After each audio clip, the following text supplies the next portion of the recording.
Respected brothers and sisters, Assalamu alaikum wa rahmatullah. Today's topic is my discussion with Dr. Zakir Naik and his IRF, an eye-opener for truth seekers. As you know, that the standpoint of Ahl Sunnat wal Jama'ah on Dr. Zakir Naik is that he may be a specialist on comparative religion and he may be a great debater on this particular field, but his views on Islamic theology carry no weight. And this standpoint of Ahl Sunnat wal Jama'ah is endorsed by Dr. Zakir Naik's IRF officially itself. We sent 16 questions to Dr. Zakir Naik and his IRF on Islamic theology at the Gmail address zakir@irf.net and questions@irf.net. On behalf of Dr. Zakir Naik and his IRF, Dr. Sueb Saeed, who is the Manager Research of Islam and Comparative Religion of IRF, answered our questions. He totally avoided those 16 questions on Islamic theology and says that Jazakallah for your questions. Well, we certainly answer questions on Islam and comparative religion which are related to our activities. We do not entertain queries on matters pertaining to fiqh and masail, since our specialty is propagating Islam to non-Muslims.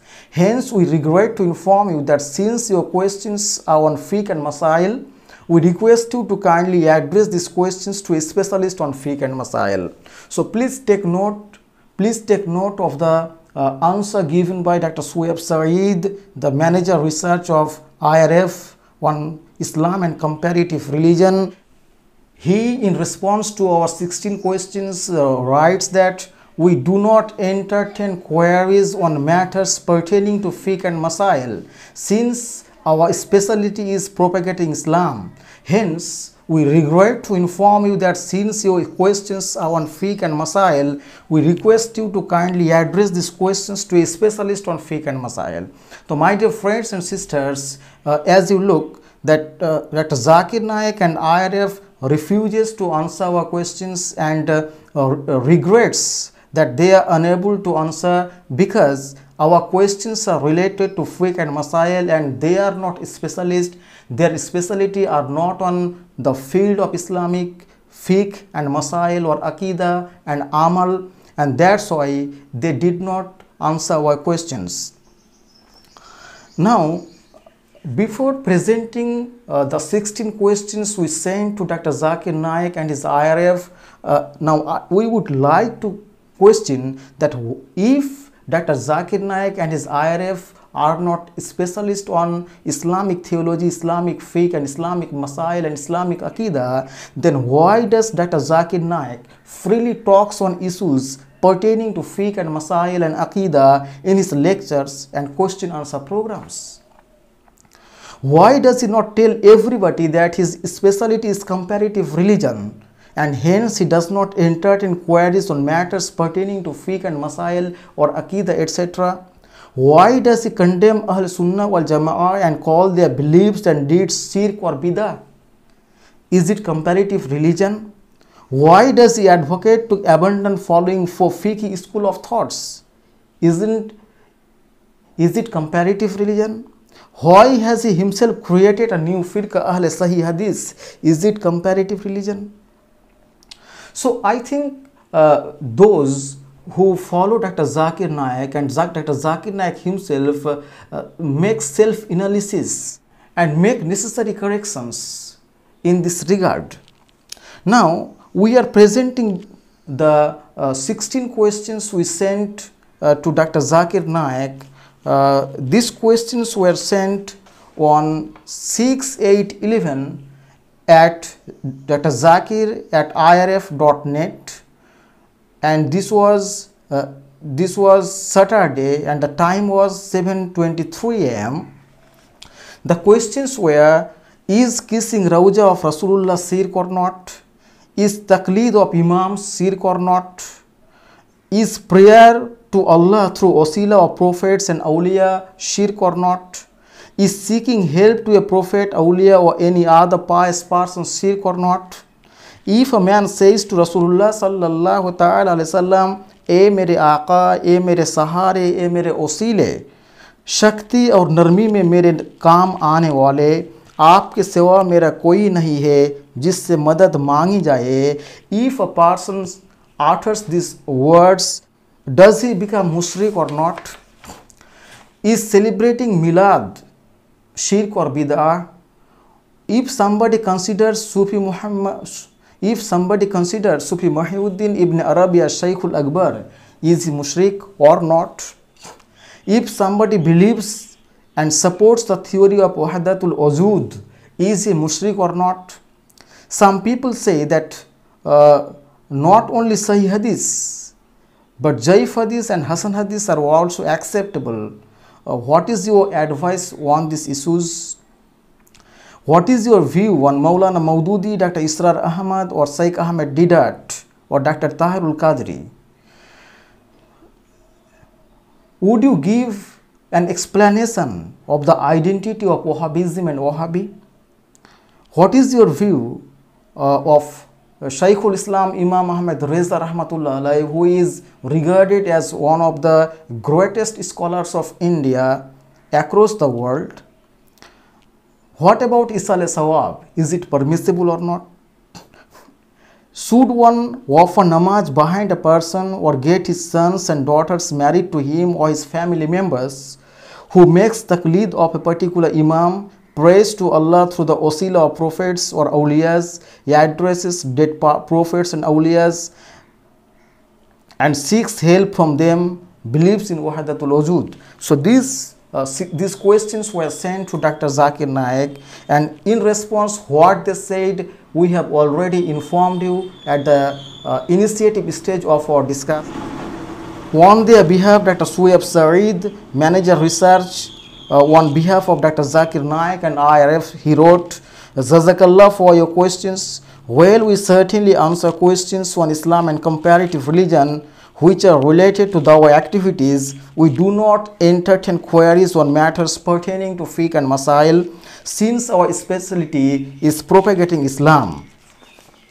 Hence, we regret to inform you that since your questions are on fiqh and masail, we request you to kindly address these questions to a specialist on fiqh and masail. Then Dr. Suhaib Saeed makes suggestion that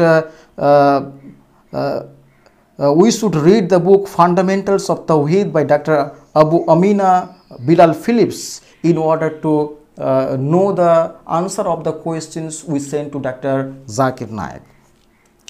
Now again on 17th July 2011 we sent another letter, and it was 9:43 p.m. Sunday, July 17 at the address zakir@irf.net from mdakazad786@gmail.com, and in this letter we wrote that a few days back, in response to my volley of questions, you wrote to me that you do not entertain queries on matters pertaining to fiqh and masail. Since our specialty is propagating Islam to non-Muslims, I was taken aback by this answer because Dr. Zakir Naik in his lectures and question-answer sessions talks freely on these issues. I have been a sincere reader of Dr. Zakir Naik's books and Shaykh Ahmed Didat's books from my tender age. I must say, Shaykh Didat always worked within his own limitation, whereas Brother Naik always loves to cross his limitation. Although I have been a great admirer of his debating ability, I think due to his arrogance and audacity, he has deviated from the path of Ahl Sunnah wal Jama'ah. You say, fiqh and masail is not his field, then why is he attacking the beliefs of Ahl Sunnah wal Jama'ah? Why is he taunting the fiqh differences among the four great school of thoughts? In every issue against the Ahl Sunnah wal Jama'ah, he demands evidences from Quran and Sahih Hadith, but he himself presents all his cases only with the help of logic and reason. Why? If is his main weapon, and with the word game he tries to befool the persons, the audiences who is in the darkness of Islamic theology. In a reply, for example, in a reply to a Christian's question, he says, one who obeys Allah is his son, not by birth, but by obedience. Naik himself calls himself Allah's son as he obeys him.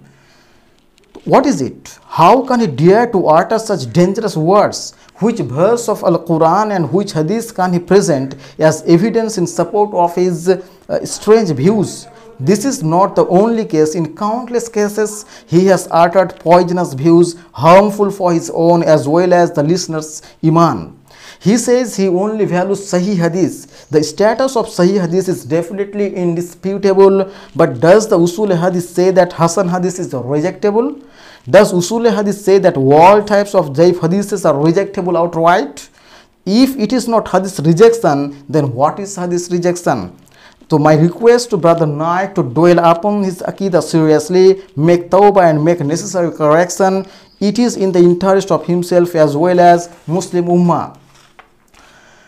So we sent this letter on 17/7/11, but so far Dr. Zakir Naik and his IRF have not replied so far to the second letter sent by us. The discussion between us stopped. It was not completed. It was not completed by Dr. Zakir Naik and his IRF. They did not respond to our letter number 2. And now we request those persons who are the followers and well-wishers of Dr. Zakir Naik that they should take the initiative to restart this discussion so that the misconceptions between Ahl Sunnah wal Jama'ah and Dr. Zakir Naik is removed, is done away with. So I think from our discussion we have become So I think from our discussion it has become crystal clear that Dr. Zakir Naik's views and his opinions on Islamic fiqh, Islamic masail, Islamic aqidah and Islamic amal, and one should not ask him any questions on these issues.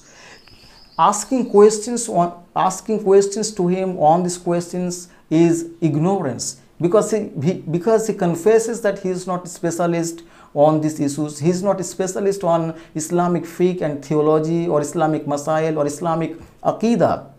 So as he is not a specialist, even he is not a student on this on Islamic theology. So we should stop asking him questions on matters relating to Islamic theology, and Dr. Zakir Naik himself stopped to answer questions relating to Islamic theology. وَمَا عَلَيْنَا إِلَّا الْبَلَاغُ. الصَّلَاةُ وَالسَّلَامُ عَلَيْكَ يَا رَسُولَ